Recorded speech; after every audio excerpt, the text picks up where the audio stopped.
What's going on, everybody? So it's been about a month since we gave up our apartment to become digital nomads, and for our first destinations, we chose to spend our holidays in Paris and London.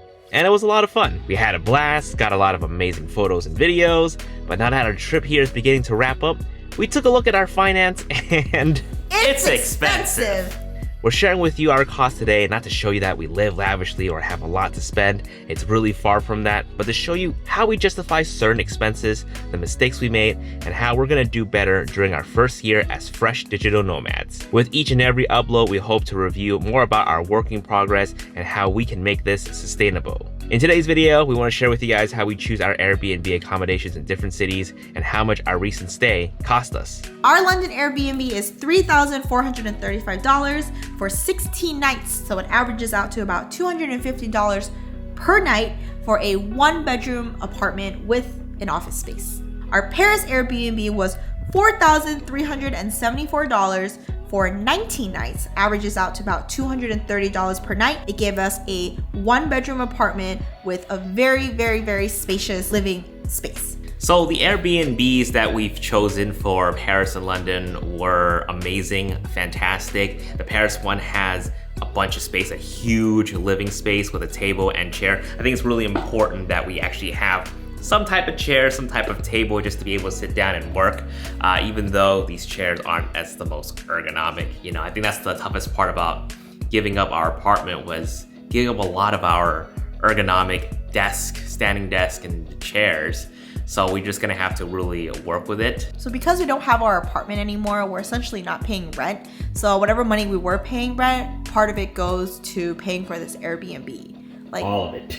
All of it goes to paying for these Airbnbs. Gosh, imagine if we had to pay for these Airbnbs and our apartment. Oh, it would be so painful. So when I'm booking an Airbnb, I typically look for kind of two important things. The first one is location. Just because of the nature of our work, we have to shoot a lot. We have to go out, take photos, take videos, and we do a lot of like transportation going back and forth to these places. And the more time we can save, the better. It just is easier on us that way. So we tend to find locations that are closer and more centralized to like the city center or where more of the landmarks are. And that does add up, because if you're staying close to the landmark, it's gonna cost more. And then the second thing that we look out for is space. Space is really important to us just because we're outside working, but we're also working when we're back in the Airbnb. We could very well save the money and get like a studio, you know, no bedroom, whatever. But in the last 3 years of doing this together, I feel like we started to understand how important it is to have separate spaces for work and for sleep, and you know, that is just, it's really nice, and it's something that we don't mind paying just a little bit more for. For those who work from home probably can relate. The closer we are to the work, the harder it is to get to it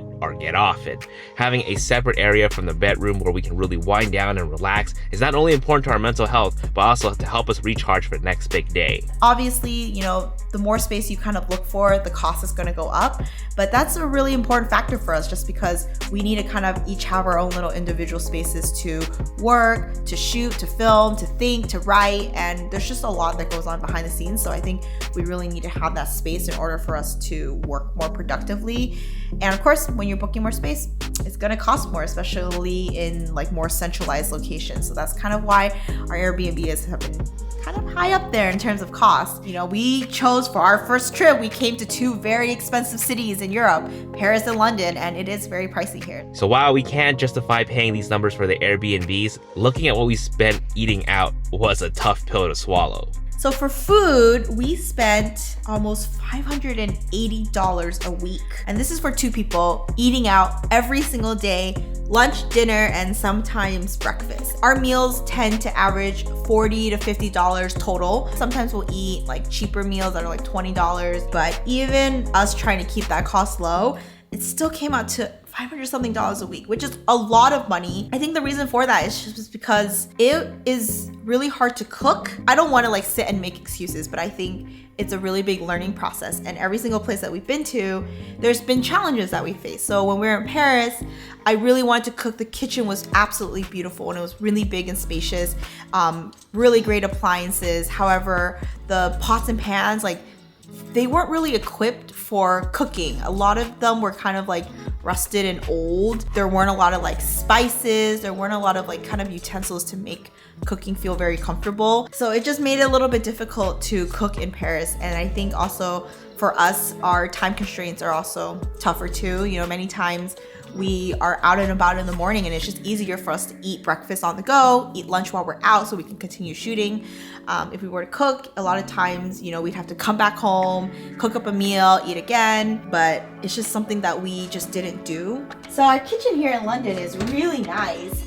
Thankfully we have an oven, so one night I was able to bake some pasta, and right now we're having some pizza. But the only thing is lacking is it doesn't have a microwave. So it's kind of hard when we eat out. We have to be really mindful of our portions because we can't really bring back any leftovers. So next time we're gonna pick a place with a microwave. It's kind of hard to see it as our first nomadic month because it almost just feels like one of our monthly out of country type of deal. So it almost just feels like a holiday.